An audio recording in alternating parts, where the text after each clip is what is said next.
de la inseguridad ciudadana. Ahora resulta que tenemos dos planes, el plan Bukele y el plan Boluarte. ¿Con cuál de ellos nos quedamos para enfrentar la inseguridad? ¿Cómo está, doctor? Muy buenos días. ¿Cómo está? Buenos días y muchas gracias a todos los televidentes de Nativa. En principio hay que entender qué es seguridad ciudadana. La seguridad ciudadana está enmarcado dentro de la ley 27933, que dice que es la respuesta sistémica del Estado en las tres espacios o los tres niveles de gobierno. Es decir, es la respuesta de todo el Estado peruano, Poder Ejecutivo, Legislativo, Judicial y también gobiernos locales, provinciales y regionales. Eso es lo que no hay, eso es lo que no existe. ¿Y el CONASEC?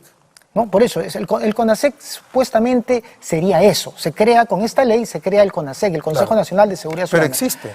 Se han reunido varias veces. Sí, pero cuando se reúnen... Me acuerdo que cuando Ollanta recién asume la jefatura del Estado, incluso él dice, voy a participar, y participa en la primera sesión. En la primera y nunca más volvió a participar. Más. Ya, el tema es que cuando y junto con él, ningún otro presidente que llegó después. Cuando se participan en estos espacios, lo único que hacen es, todos los poderes del Estado, todas las instituciones miran a la policía, miran al director general de la policía, miran al ministro del Interior y esperan la respuesta de ellos. ¿Y a quién debemos mirar? Porque a todos. ¿Por qué? Porque han policializado la respuesta de la seguridad ciudadana. Ganamos mirando a todos. Ya, lo que sucede es que el problema de la inseguridad no está funcionando y no va a funcionar ningún plan si es que no entendemos que el sistema de justicia ha colapsado en nuestro país. ¿Y por qué lo digo? La policía captura a un X en plena situación de flagrancia. Normalmente en una comisaría, en un operativo, un fin de semana se capturan a 500 personas. De esas 500 personas, 450 salen en menos de 48 horas por orden ¿de quién? Del Ministerio Público. Es el fiscal que dice, no, que se vayan a su casa. A pesar de que han estado cogoteando, han roto un vidrio, han querido meterse en una casa, han robado un celular. Bueno, el fiscal para hablar con propiedad, el fiscal no ordena. Seguramente el fiscal pues no acusa o no denuncia. No, es que, no. El fiscal ordena la libertad de la persona, porque la policía los detiene en flagrancia, pero tiene 48 horas. Ya, y en esas 48 horas el Ministerio Público se acerca y dice, a ver, ¿qué ha cometido? Tal. Y si ve que es un delito que para juicio de ese fiscal no es relevante, le dice con comparecencia que se acerque tal fecha, pero esa persona nunca más se vuelve a aparecer. Por eso que de esas 500, 450 desaparecen. De las 50 que aparecen, el fiscal denuncia, acusa a 30, porque hay 20 que no logra tener todos los elementos.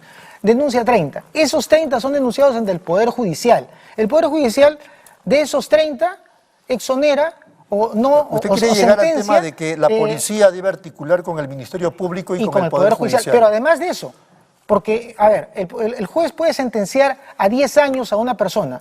¿Esa persona a dónde va? A un establecimiento penitenciario. Claro, todos los establecimientos penitenciarios están colapsados.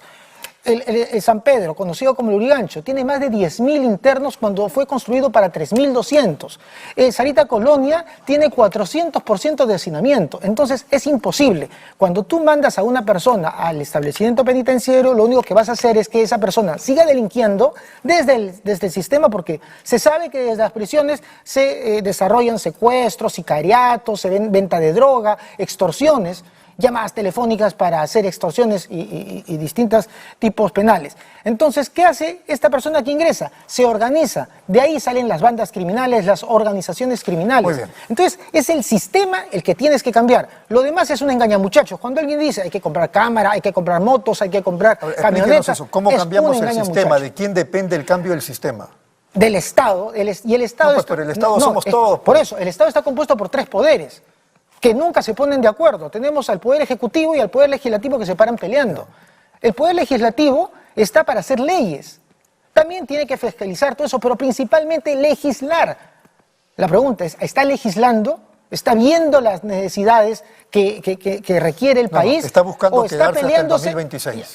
Es eso, pues. Entonces tenemos a un Poder Ejecutivo que tiene que tomar decisiones, que tiene que trasladar esas decisiones. Ha presentado el plan Boluarte. Bueno, hay como 30 proyectos y están pidiendo ya, a ver, ahora los posibilidad de proyectos además tienen que ser sistémicos. Es decir, no es solamente una cuestión de, draconianamente aumentar las penas. Proyectos? Sí, por eso, el problema no es aumento de penas, el problema no es mirar desde una perspectiva sola y tristemente legalista, sino es ver todo el Estado. El Estado es mejores sistemas de salud, mejores sistemas de educación, mejor sistema de trabajo, porque tenemos a un país 70% que trabaja en negro. Eso es un proceso que no se hace en una semana, ni en un mes, ni en un año.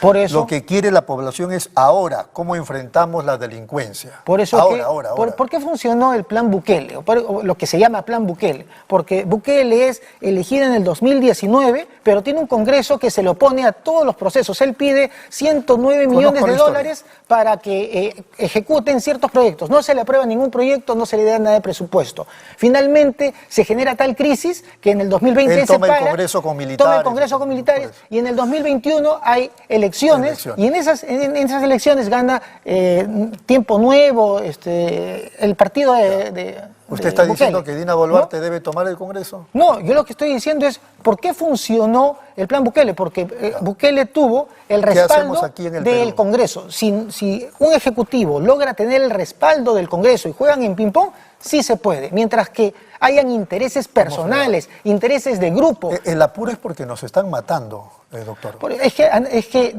voy a decir algo que suena muy feo, pero a ninguno de los que están gobernando, o a la gran mayoría, les interesa eso. Les interesa la población. Ayer han entrado a la casa de un congresista. Bueno, le interesará en ese momento su seguridad, pero no le interesó su seguridad cuando desequilibró todo el sistema el sistema interior. ¿Por qué? Porque ¿cuántos ministros del interior tenemos? Normalmente los ministros del interior terminan siendo fusibles de 6 meses, de 8 meses.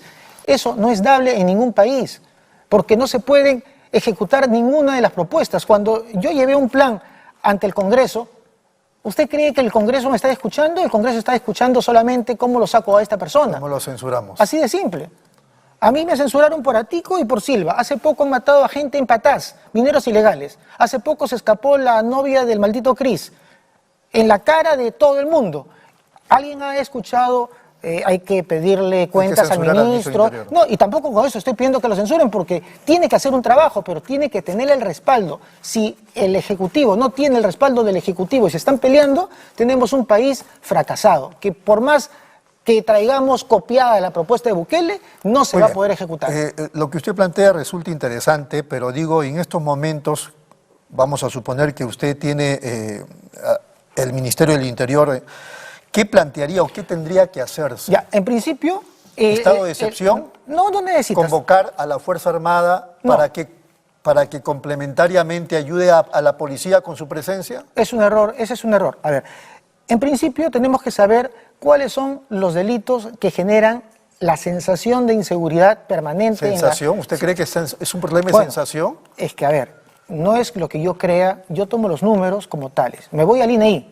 ¿Tengo que creer en el Instituto Nacional de Estadística e Informática o no? Sí, pero usted entonces, no está encapsulado. Usted es un hombre de a pie. Por eso. Usted viaja fuera del país, está en Lima y conoce.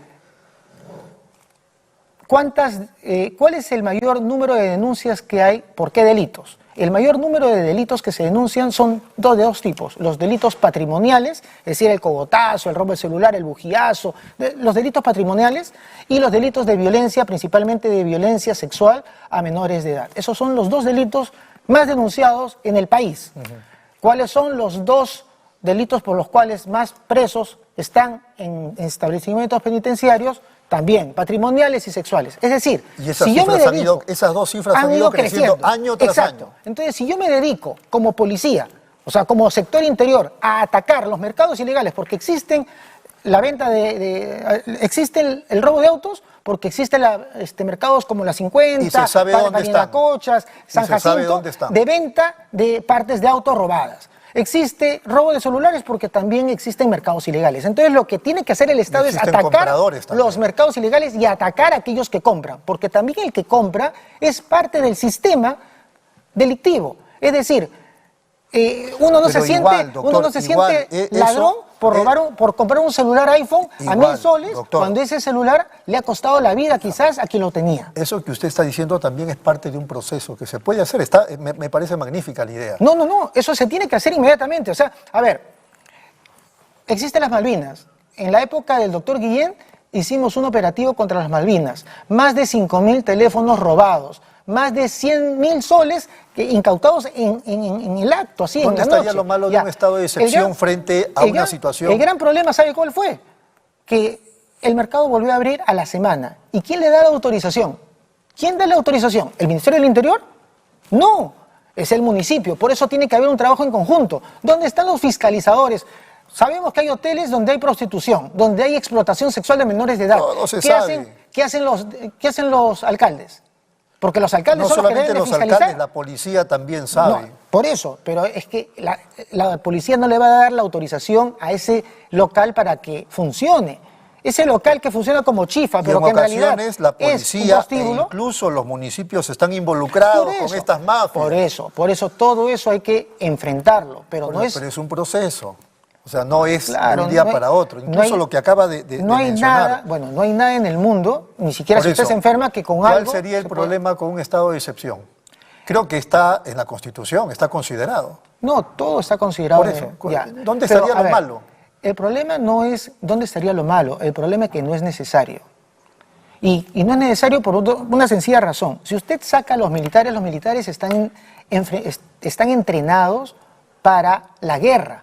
A un militar no se le entrena para enfrentar la inseguridad, Se entiende, le por lo entrena para menos la eso guerra. entendido que los militares salen a complementar el trabajo de la policía, pero haciendo presencia, no actuando. Bueno, ha visto lo que pasó en diciembre del año pasado. Lamentable, ¿no? lamentable. Y eso es ¿por qué? Porque se sacan a personas a enfrentar a poblaciones Pero cuando allí hubo una no orden, son capaces. Pero allí hubo una orden. ¿O Bueno. usted cree que fueron hechos aislados? No fue un hecho es aislado. distinto. Pero la orden se da desde el momento en que se le da la competencia a las Fuerzas Armadas a salir a interactuar con la población. Las Fuerzas Armadas no están en esa capacidad. A ellos se les entrena para la guerra, para enfrentar a terroristas, para enfrentar a narcotraficantes, para enfrentar a personas de otros países que quieran invadir nuestras fronteras. A eso se le entrena. Entonces, no podemos darles el trabajo de seguridad a quienes no están entrenados para ello. Y necesitamos mejorar también la calidad del ingreso del personal policial, porque hemos visto que hay personas, policías, que se terminan vendiendo, que terminan siendo parte de la delincuencia. Y eso se tiene que atacar desde el momento del proceso de ingreso. Cuidado con esa lógica. Proceso Como de no me ingreso. pagan bien, entonces tengo licencia para... No, en ningún momento ser un he dicho, criminal, no no he creo. dicho que sobre el pago. Estoy diciendo de que desde el momento en que existen escuelas, tienen que hacer el filtro necesario para saber quiénes ingresan, no que dejen ingresar a cualquiera, porque es justamente porque dejan ingresar a una persona que no debió ingresar y que le dan arma. El Estado le da un arma y le da un grado, entonces ahí viene el ¿No hay problema. un buen filtro allí en lo que está diciendo o es que hay razones verdes? No, que yo creo motivan que ingresen? pueden haber ambas razones, pero sí creo que se puede mejorar los filtros necesarios y se puede hacer lo que se ha hecho en El Salvador, pero tiene que hacerse desde el punto Muy bien. de vista peruano. El Salvador no es el Perú. Listo. Las relaciones o la situación que encontró Bukele no es la situación que tenemos en nuestro país. Doctor, ha sido muy amable. Muchas gracias. No, usted. Ha sido el doctor Dimitri Senmache, exministro del Interior. Vamos de inmediato a la pausa. Volvemos con Gastón Soto Ballenas.